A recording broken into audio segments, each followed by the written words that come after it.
Welcome to Suman TV. నేను మీ స్వాతి. నా చుట్టూ పచ్చని పొలాలు, అందమైన పూల తోటలు కనిపిస్తున్నాయి కదా. ఎక్కడో ఉన్నానని మీరు ఖచ్చితంగా అనుకుంటున్నారు. నేను విజయవాడ ప్రక్కనే ఉన్న మంగళగిరిలో ఉన్నానండి. మంగళగిరి పేరు వినగానే మల్లెపూల తోటలకి, అలాగే సన్నజాజి తోటలకి, గులాబీ తోటలకి పెట్టింది పేరు. ఇక్కడ నేను రైతు పిచ్చయ్య గారి తోటలో ఉన్నాను. పిచ్చయ్య గారితో మాట్లాడదాము. చాలా మంది కూడా రైతు అసలు వాళ్ళ జీవన విధానం ఎలా ఉంటుంది, పంట పండించడానికి వాళ్ళు ఎన్ని కష్టాలు పడుతున్నారు, ఆ సాగు విధానాలు ఏంటి అని చాలామంది తెలుసుకోవాలనుకుంటారు. ప్రజెంట్ ఇప్పుడున్న జనరేషన్స్కి ఇవేమీ తెలీదు. అవి చూపించాలి అని మా చిన్న ప్రయత్నమే ఇప్పుడు నేను పిచ్చయ్య గారితో చేయబోయే ఈ స్పెషల్ ఇంటర్వ్యూ. మరి చూసేద్దాం ఇక్కడ ఎంతమంది పని చేస్తూ ఉన్నారు, పిచ్చయ్య గారు ఎప్పటి నుంచి ఈ సాగు చేస్తూ ఉన్నారు, ఈ సాగు మెళకువలేంటి, ఇవన్నీ వివరాలు మనం తెలుసుకుందాము. ఇంకా చాలామంది కూడా ఇంకా పూలు కోస్తూ ఉన్నారు. 12 గంటల కల్లా కంప్లీట్ అయిపోతుందంట. ఆ తర్వాత మార్కెట్కి వేస్తూ ఉంటారు. అలాగే పిచ్చయ్య గారు కూడా స్వయంగా కొన్ని కిలోల పువ్వుల్ని విడిగా అమ్ముతూ ఉంటారట. ఆ డీటెయిల్స్ కూడా మనం తెలుసుకుందాం. ముందైతే పొలంలోకి వెళ్ళిపోయి, తోటలోకి వెళ్ళిపోయి ఈ సాగు ఎలా చేస్తున్నారు, ఏంటి, పువ్వులు ఎలా ఉన్నాయి, కోత కోసేవాళ్ళు ఎప్పుడొస్తారు, ఏంటి, ఇవన్నీ మనం చాలా చక్కగా తెలుసుకుని మనం కూడా కొంత అవగాహన తెలుసుకుందాము ఈ రైతుల గురించి. ఇక్కడికి వచ్చిన తర్వాత ఆ ఎక్స్పీరియన్స్ మనకి ఖచ్చితంగా తెలుస్తుంది. ఇంకా చాలామంది ఉన్నారు కదా, వాళ్ళతో మాట్లాడదాం. అలాగే పిచ్చయ్య గారితో కూడా మాట్లాడదాం. వచ్చేయండి. ఎటువైపు చూసినా ఇవే సన్నజాజి తోటలే ఉన్నాయి. ఇది సీజన్ అనుకుంటా. మల్లెపూలు తర్వాత సన్నజాజి పూలు వస్తూ ఉంటాయి కదా. ఒకవైపు మల్లెపూల తోటలు ఉన్నాయి, అలాగే సన్నజాజి తోటలు కూడా ఉన్నాయి. వాటికి కూడా అక్కడక్కడ పూలు వస్తూనే ఉన్నాయి. చూద్దాం, మనము ఎక్కడ చూసినా ఇక్కడ వరకు అయితే సన్నజాజి పూల తోటలే కనిపిస్తుంది.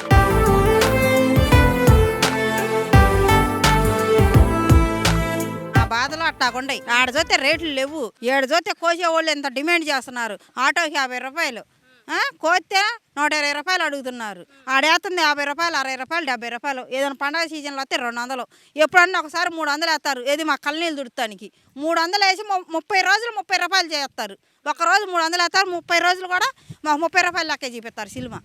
ఏం చేస్తాము మేము చేసేది ఈ పని, అందుకని ఇది అవుతున్నాం. ఏం చేస్తాం మేము? కూలీ రేట్లు తగ్గించమని అడగొచ్చు కదా మీరు. ఇప్పుడు డిమాండ్ చేయాలా, 120 వస్తే రేపు వస్తాం, లేకపోతే మేము రేపు రామంటున్నారు. రేపు రాలేదనుక ఇచ్చిపోతాయి, మేమేం చేయాలి అప్పుడు? అందుకని అట్టొకటి తీసుకొని నేరానికి చేస్తాం. అది ఈ ఏడు చాలామంది రైతులు తీసుకోలేక ఇక అట్ట బీళ్లు పడిపోయండి ఈ పొలాలు. ఎంతమంది కూలీలతో కోయిస్తారు మీరు రోజు? 10 మంది ఉంటారు, 15 మంది ఉంటారు. ఒక్కో రోజు పనులు ఉంటే 2 వస్తారు. అది ఒక మంది అని ఉండదు, ఒక 4 5 ఉండదు. అట్లాగా మా పని. ఏం చేస్తాం? ఒక విఐపిని చూపిస్తాను పిచ్చయ్య గారిని అన్నాను కదా, మనతో పాటే ఉన్నారు. మరి 3 ఎకరాల్లో సన్నజాజి సాగు చేస్తూ దిగ్విజయంగా వ్యవసాయంలో ఆయన సంతోషాన్ని వెతుక్కుంటూ, ఫ్యామిలీని చక్కగా చూసుకుంటూ, పిల్లల్ని చదివించుకుంటూ ఆయన చాలా సంతోషంగా ఉన్నారు. ఇప్పుడు అసలు ఆయన ఎక్స్పీరియన్స్ ప్లస్ ఆయనతో మనం మాట్లాడి ఇంకొన్ని విషయాలు తెలుసుకుందాం. నమస్తే పిచ్చయ్య గారు, ఎలా ఉన్నారు? బాధలు తప్పల, బాగానే ఉన్నాం, బాధలు తప్పల. అసలు ఏంటి సన్నజాజి సాగు, ఎన్ని మనసు ఉంటుంది, ఎలా స్టార్ట్ చేస్తారు, ఏంటి విధానం ఏంటి? కౌళ్ళు కట్టుకొని రేతుని పొగులను లేకుండా నీళ్ళు పెట్టుకొని మందులు వేసుకొని గిడతల్లా మనకి చిన్నపిల్లని తగినట్టు తాగాల్సింది. అప్పుడు దాకా అసలు మాకు గిడతలు అసలుకి. ఒక సంవత్సరం మంచిగా ఉంది, ఒక సంవత్సరం డల్ అయింది. 4 సంవత్సరాలకు ఒక సంవత్సరం కలిగితే ఉపయోగం ఉంది. 3 సంవత్సరాలు ఏం చేయాలి? 4 సంవత్సరాలకు ఒక సంవత్సరం కలుగుతుంది. ఈ 3 సంవత్సరాలు అప్పులు తీసుకొచ్చి పెడతామే. అది మాకు. రైతుకి అసలు ఏం తెలియదు. ఈ పొలం దున్నడము, పంట పండించడం, ఇది తప్ప లాస్ అయినా లేదా వాళ్ళకి కలిసి వచ్చినా ఇదే పట్టుకొని ఉంటారు అని చాలామంది చెప్తూ ఉంటారు. చదువులు లేవు, మాకు చదువులు లేవు. మాకు వచ్చిన చిన్నప్పుడు పని చేసిన పని ఇది. ఇవాళ మేము ఇంకో పని చేయలేము. అందుకని లాస్ కానీ లాభం కానీ ఇంకా అదే పని చేసుకుంటాం. ఇప్పుడు ఆగస్టు సీజన్లో కొంచెం పెళ్ళిళ్ళు ఇవన్నీ ఉన్నాయి కాబట్టి మీకు రేట్ వస్తుందా పిచ్చయ్య గారు? అప్పుడు ఈ జాజి పూలు ఉండు, మల్లెపూలు ఉంటాయి. అప్పుడు మల్లెపూలు ఉన్న టైంలో ఏం చేసి కుళ్ళుడు పడుతుంది, పైకి పువ్వు బాగానే ఉంటుంది, లోపల తినేసిద్ది. 2 రోజులు చేను మొత్తం ఎర్రమగ్గ పడిపోయింది. ఇంకా ఖాళీ కోసే పని ఉండదు. ఇక మల్లెపూలు వచ్చేకన్నా 10 రోజులు ఉంటే మళ్ళీ 40 రోజులు ఉండవు. పూలు ఉంటే రేట్లు ఉండవు, రేట్లు ఉంటే పూలు ఉండవు. ఇప్పుడు మల్లెపూలు 500 ఉంది. ఎలా నాకు ఇంకా 2 ఎకరాలు మల్లె తోట ఉంది. ఒక్కో ఎక్కడా చేయిబెట్టే పని లేదు. ఎందుకని? ఈ వానలకి ఎర్రమగ్గ పడిపోయినాయి, చేయిబెట్టే పని లేదు, గిడతలేదు. అందుకని ఆ టైముని బట్టే ఎంత టైం ఉంటుందో అంత టైం వరకే మనకి ఉపయోగపడతాయి ఆ పూలు వచ్చినా యూజ్ ఉండదు ఇలా జరిగితే. అందుకే ఈ 70 రూపాయలు 80 రూపాయలు వేసిన రోజు అక్కడికి వచ్చి అమ్ముకుంటాం. మరి కోతకులు అన్న వాళ్ళకన్నా రావాలిగా. ఇంక ఇవాళ వస్తున్నాను నేను ఆడకి మార్కెట్కి వేస్తాను. విజయవాడలో ఎక్కడ అమ్ముతారు? ఇవాళ నున్న రోడ్లు పిల్లలు ఎంతమంది పిచ్చయ్య గారు? ఒక అమ్మాయి ఒక అబ్బాయి. ఏం చేస్తుంటారు? అబ్బాయి డిగ్రీ చదివాడు, అమ్మాయికి పెళ్లి చేసాము.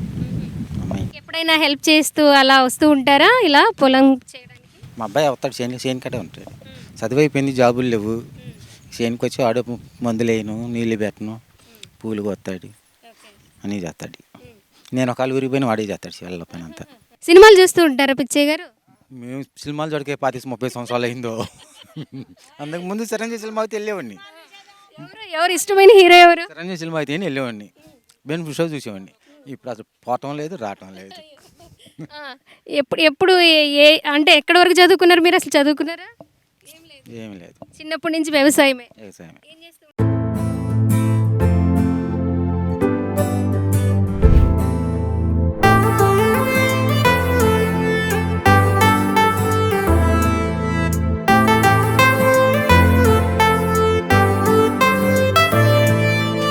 4:30కి లేచి ఏం చేస్తారు మీరు? 4:30కి లేచి చేసేది 5 కాల నుంచి వాళ్ళని ఎక్కించుకోవటమే సరిపోయింది. వాళ్ళని ఒక గంటన్నర వాళ్ళని తీసుకురావాలి. గంటసేపు వాళ్ళకి పట్టి వాళ్ళని ఎక్కించి రావటం. ఒక ఆమె వచ్చేది, ఒక ఆమె రాదు, వాళ్ళ ఇంటి ముందు నుంచోవాలి. వాళ్ళని ఎక్కించుకొచ్చుకోవడం సరిపోయింది దాని ఇంటి దాకా. ఇంత కష్టపడుతున్నారు కదా పిచ్చయ్య గారు, మీ ముఖంలో చిరునవ్వు అస్సలు పోనే పోలేదండి.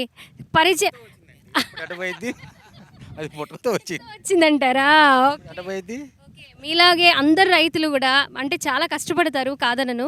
ఆ కష్టంలో కూడా ఇలా సంతోషాన్ని వెతుక్కొని మీలానే మిగిలిన రైతులు కూడా నవ్వుతూ ఉండాలని కోరుకుంటున్నామండి. మేమంతే కోరుకుంటాం, అందరూ శుభ్రంగా ఉండాలని కోరుకుంటాం. ఇంకేమైనా మార్పులు రావాలనుకుంటున్నారా ఈ వ్యవసాయ విధానంలో కానివ్వండి? జాబులు వస్తే ఈ వ్యవసాయం లేకపోయినా పర్లేదు, పిల్లలకి జాబులు వస్తే ఏదైనా చేసుకోవచ్చు.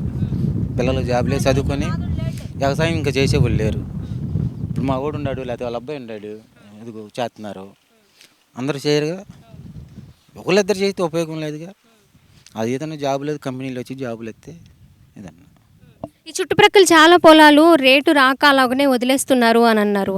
అది చంద్రబాబు ప్రభుత్వం వచ్చా బాగా వచ్చినాయి రేట్లు. 6 కోట్లు చెప్తున్నారు, ఈ 6 కోట్లు చెప్తున్నారు. మొన్నటి దాకా 2 కోట్లు 20 లక్షలు చేసి అమ్మారు. ఇది ఇప్పుడు 6 కోట్లు అయింది. అది